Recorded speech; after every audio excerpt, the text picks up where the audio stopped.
بسم اللہ الرحمن الرحیم۔ السلام علیکم معزز سامعین۔ اللہ تعالیٰ کے بھیجے ہوئے فرشتے جب شہرستان لوط اسرائیل کا ارادہ کیا،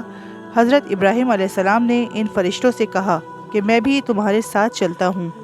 وہ فرشتے بولے، اے ابراہیم خلیل اللہ، ہم لوگ تو اللہ تعالیٰ کے بھیجے ہوئے ہیں اور اس شہر کے باشندوں کو ہلاک کرنے کے لیے جاتے ہیں۔ آپ ہمارے ساتھ نہ چلیں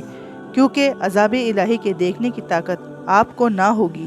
حضرت ابراہیم علیہ السلام نے کہا کہ اللہ حافظ ہے، میں تو تمہارے عذاب الہی کو دیکھنے چلوں گا جو قوم لوط پر بھیجا گیا ہے۔ یہ کہتے ہی حضرت ابراہیم علیہ السلام اپنے اونٹ پر سوار ہو کر ان فرشتوں کے ہمراہ چل دیے۔ جب تقریباً 2 میل کے فاصلے پر جا پہنچے تو فرشتوں نے باادب عرض کی کہ اے ابراہیم خلیل اللہ، آپ یہیں ٹھہریں، آپ کو آگے جانے کا حکم قطعاً نہیں ہے۔ یہ سن کر حضرت ابراہیم علیہ السلام فوراً اپنے اونٹ پر سے نیچے اترے اور اللہ کی عبادت میں مشغول ہو گئے، اور وہ فرشتے اس شہرستان یروشلم اسرائیل میں قوم لوط کی اس جگہ پر جا پہنچے کہ جس جگہ میں حضرت ابراہیم علیہ السلام نے فرمایا تھا کہ یہاں کے لوگ بد کردار اور بد فعل ہیں، مردوں کے ساتھ مرد، عورت کے ساتھ عورتیں فعل بد قصوروار ہوتی ہیں اور رہزنی سے لوگوں کا مال چھین لیتے ہیں۔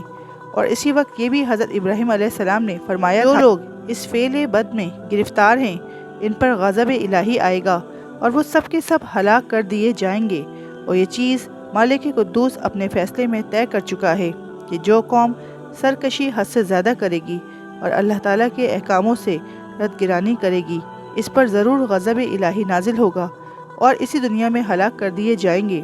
چونکہ حضرت ابراہیم علیہ السلام اللہ تعالیٰ کے برگزیدہ پیغمبروں میں سے ہیں اور مالک کریم اپنے پیغمبروں کی بات کبھی ضائع اور مسترد نہیں کرتا، چنانچہ آپ نے جس چیز کی خبر اس قوم میں دی تھی وہ بہت جلد ان پر مسلط کر دی گئی اور وہ لوگ ہمیشہ کے لیے اس صفحۂ ہستی سے مٹا دیے گئے۔ چونکہ وہ فرشتے اللہ کے حکم لے کر قوم لوط کی طرف بھیجے گئے تھے، انہوں نے اللہ کے حکم سے ان شہروں کو سوائے ایک شہر جس کو سدوم اردن کہتے ہیں اس کو محفوظ رکھا اور باقی تمام شہرستان یروشلم اسرائیل کو الٹ دیا، چونکہ سدوم اردن کے رہنے والے اس فعل میں گرفتار نہیں تھے۔ اور جب انہوں نے اس 6 شہروں کے لوگوں کو دیکھا کہ یہ لوگ اپنی بد کرداریوں اور بد فعلیوں میں مبتلا ہیں تو ان لوگوں سے اپنی شادی بیاہ وغیرہ بھی موقوف کر دیا۔ اس کے لیے اللہ تعالیٰ نے اہل سدوم اردن کو ان پر فضیلت دی اور نجات بخشی، اور اس شہرستان یروشلم اسرائیل کے باشندوں میں لاکھ آدمی بڑے ہیکل اور جنگی تھے، سب کے سب ہلاک کر دیے گئے۔ الغرض وہ فرشتے جو اللہ تعالیٰ کی طرف سے عذاب الہی لے کر آئے تھے وہ سب حضرت لوط علیہ السلام کے گھر گئے اور ان کے بیٹیوں کو سلام کیا اور ان کی بیٹیوں نے سلام کا جواب دیا۔ حضرت جبرائیل علیہ السلام نے ان سے کہا کہ کوئی آدمی اس شہر میں ایسا ہے کہ ہم مسافروں کو آج کی رات مہمان رکھے اور کھانا کھلائے؟ انہوں نے جواب دیا کہ سوائے ہمارے باپ کے اس شہر میں تو کوئی نہیں،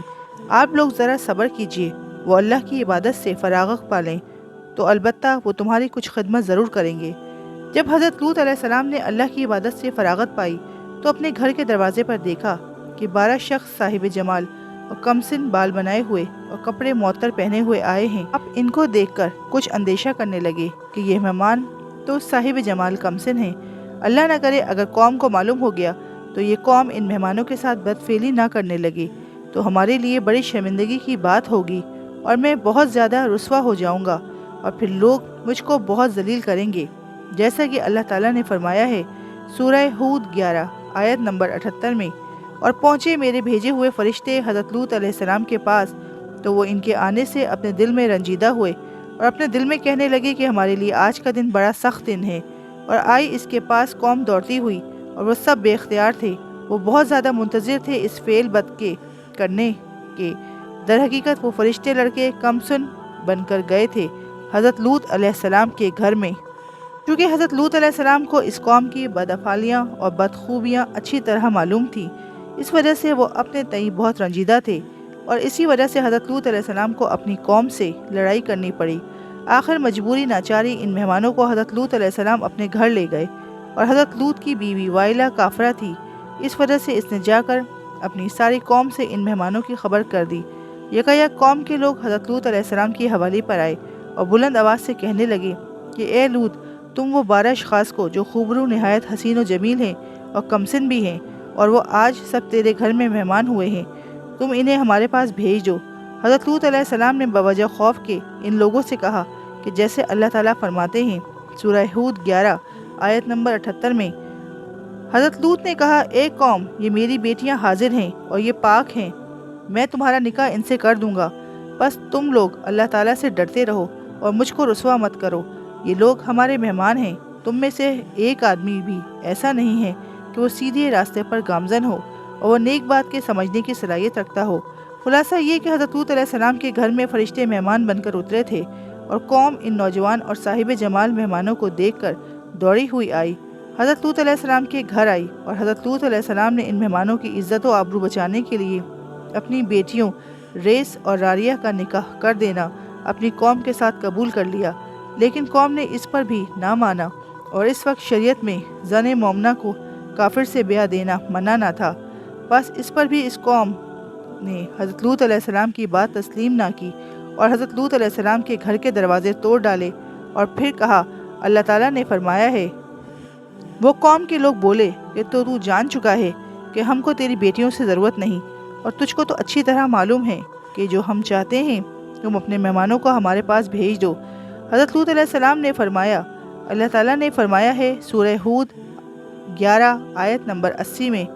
حضرت لوط کہنے لگے کہ اگر مجھ کو تمہارے سامنے زور ہوتا یا جا بیٹھتا کسی محکم آسرے میں، یعنی ایک قوم مجھے قوت ہوتی تو تمہارے ساتھ لڑتا، لیکن میں نے صبر کیا اور پناہ چاہی اللہ کی تمہاری بڑائی سے۔ میرے مہمانوں کو اللہ محفوظ رکھے، اور فرشتوں کو اللہ کی طرف سے یہی حکم تھا کہ جب تک لوط علیہ السلام تمہارے پاس اس قوم بدکار کی شکایتیں 3 دفعہ نہ لائیں، اس وقت تک ہرگز اس قوم سے برائی نہ کرنا اور نام بھی اپنا مت بتانا۔ جب حضرت لوط علیہ السلام اپنے گھر واپس گئے تو قوم نے حضرت لوط علیہ السلام کو زخمی کیا اور شدید و رنج پہنچایا۔ پھر حضرت لوط علیہ السلام نے اپنے آئے ہوئے مہمانوں سے کہا کہ میں اپنے اندر اتنی قوت نہیں رکھتا کہ ان کا باقاعدہ مقابلہ کروں اور ان ملعونوں کی برائی سے بچوں اور تم کو بھی بچاؤں اور اس ظالم قوم کو اپنے سے دور کر دوں۔ حضرت لوط علیہ السلام نہایت آبدیدہ ہو کر اپنے مہمانوں سے یہ کہہ رہے تھے کہ پھر اس قوم کے لوگوں نے آ کر حضرت لوط علیہ السلام پر بے ادبی سے ہاتھ چلایا، اور ناچار ہو کر حضرت لوط علیہ السلام ان مہمانوں کے پاس ناطاقتی کی صورت میں آئے۔ جب 3 مرتبہ حضرت لوط علیہ السلام نے اپنے مہمانوں سے اپنی قوم کی شکایت کی اور پھر شدید آبدیدہ ہو گئے، یہ دیکھ کر مہمانوں نے کہا، اللہ تعالیٰ نے فرمایا ہے قرآن مجید میں سورہ ہود 11 آیت نمبر 81 میں، مہمان بولے، اے لوط، ہم بھیجے ہوئے ہیں تیرے رب کے، اور یہ لوگ ہرگز نہ پہنچ سکیں گے تجھ تک، سو نکل اپنے گھر سے کچھ رات رہے، اور پھر تم میں سے کوئی شخص منہ موڑ کر بھی نہ دیکھے، مگر تیری عورت وائلہ تو ان میں سے ہے، اور جو عذاب الہی ساری قوم پر آئے گا وہی تمہاری بیوی پر بھی آئے گا، اور عذاب الہی کے آنے کا وقت اور وعدہ علی الصبح ہے۔ پھر مہمانوں نے حضرت لوط علیہ السلام سے اچھی طرح ظاہر کر دیا کہ ہم لوگ سب اللہ تعالیٰ کے بھیجے ہوئے فرشتے ہیں اور قوم لوط پر عذاب الہی لے کر آئے ہیں، اور ہم لوگ یہ بتا دینا چاہتے ہیں کہ آپ آج کی رات اس قوم سے بچ کر کسی محفوظ جگہ پر چلے جائیں جہاں اللہ تعالیٰ کا حکم ہو، کیونکہ آج رات کو صبح کے وقت اس قوم پر اللہ عذاب الہی نازل کرے گا۔ حضرت لوط علیہ السلام نے مزید معلومات کی صورت میں ان فرشتوں سے پوچھا کہ عذاب الہی اول رات آئے گا یا آخر رات؟ اتنے میں وہ مردود بھی حضرت لوط علیہ السلام کے گھر کو کھودنے لگے اور کہنے لگے، اللہ تعالیٰ نے فرمایا ہے سورہ ہود آیت نمبر 81 میں، اے لوط، ابھی تک صبح نزدیک نہیں ہوئی، یعنی اے لوط، صبح ہو رہی ہے، مگر تم نے جو ہم سے کہا تھا وہ اب تک کچھ نہ کیا۔ اور یہ کہتے ہی ان لوگوں نے چاہا کہ فرشتوں پر دست دراز ہوں۔ یہ کیفیت دیکھ کر حضرت جبرائیل علیہ السلام نے کچھ معمولی سی حرکت کی اور بحکم اللہ وہ فی الفور لمس ہو گئے، یعنی آنکھ، ناک، منہ ان کے یکساں ہو گئے، جیسا کہ حق تعالیٰ نے فرمایا ہے سورہ قمر 54 آیت نمبر 37 میں۔ اور تحقیق ارادہ کیا حضرت لوط علیہ السلام کے مہمانوں پر دست درازی کی تو کھودے ہم نے ان کی آنکھیں، اب چکھو عذاب میرے اور پہنچو اس مصیبت کو جو تمہارے لیے تیار کی گئی ہے۔ پھر اس کے بعد فوراً ہی ان پر شدید عذاب الہی نازل کیا، اور وہ وقت بالکل صبح کا تھا تاکہ اللہ تعالیٰ اپنا وعدہ پورا کر سکے اور مجرموں کے کردار کی سزا دے۔ سورہ قمر 54 آیت نمبر 38-39 میں اللہ تعالیٰ نے فرمایا ہے، بے شک نازل ہوا ان پر عذاب صبح کے وقت، سو وہ بہت بڑا عذاب تھا، تاکہ تم کو معلوم ہو جائے کہ میرا عذاب اور مصیبت چنانچہ پہلا عذاب اس قوم پر یہ ہوا کہ نہ ان کی آنکھیں رہیں اور نہ ناک اور نہ منہ، لگے واویلا کرنے اور اسی غصے میں بولے کہ لوط نے اپنے گھروں میں جادوگروں کو بلا رکھا ہے۔ پھر کہنے لگے اے لوط، تم اپنے آئے ہوئے مہمانوں سے کہہ دے کہ وہ ہماری آنکھیں اچھی کر دیں تو ہم ان برے فعلوں سے توبہ کر لیں گے۔ یہ سن کر حضرت جبرائیل علیہ السلام نے اپنا پر ان کے چہروں پر مل دیا۔ اسی وقت ان کی آنکھیں، ناک اور منہ بالکل درست ہو گئے۔ پھر جب وہ ٹھیک ہو گئے تو انہوں نے پھر انہی فرشتوں پر دست درازی کا ارادہ کیا تو اس مرتبہ ان کا تمام بدن خشک اور سن ہو گیا۔ پھر توبہ کی۔ پھر حضرت جبرائیل علیہ السلام اپنا پر ان کی آنکھوں پر اور بدن پر مل دیا اور وہ سب اچھے ہو گئے۔ بعد وہ لوگ سب کے سب حضرت لوط علیہ السلام کے گھر سے نکل گئے اور تمام شہر کے دروازے بند کر دیے اور یہ کہہ کر چلے گئے کہ لوط کے مہمانوں سے ہم اس کا بدلہ لیں گے۔ حضرت جبرائیل علیہ السلام نے حضرت لوط علیہ السلام سے عرض کی کہ تم اپنے اہل و عیال بچوں کو لے کر اس شہر سے نکل جاؤ، کیونکہ ان مردودوں نے پورے شہر کے دروازے بند کر دیے ہیں۔ پھر حضرت جبرائیل علیہ السلام نے حضرت لوط علیہ السلام کو مال اہل و عیال کے شہر سے نکال کر حضرت ابراہیم خلیل اللہ کے گھر تک پہنچا دیا۔ چونکہ حضرت لوط علیہ السلام کی بیوی وائلہ کافرہ تھی، اس لیے آپ نے اسے چھوڑ دیا۔ حضرت لوط علیہ السلام اپنے بیٹیوں ریس اور راریہ کو لے کر حضرت ابراہیم خلیل اللہ کے گھر داخل ہوئے۔ حضرت ابراہیم علیہ السلام نے حضرت لوط علیہ السلام اور ان کے اہل و عیال کو بڑی چاہت سے رکھا۔ بعد اس کے جب سورج طلوع ہوا تو اللہ کے حکم سے حضرت جبرائیل علیہ السلام نے اپنا پر زمین کے نیچے دے کر شہرستان یروشلم اسرائیل لوط کو اس طرح برباد کر دیا کہ ایک پتا درخت کا اور ایک حلقہ دروازے کا نہ ہلا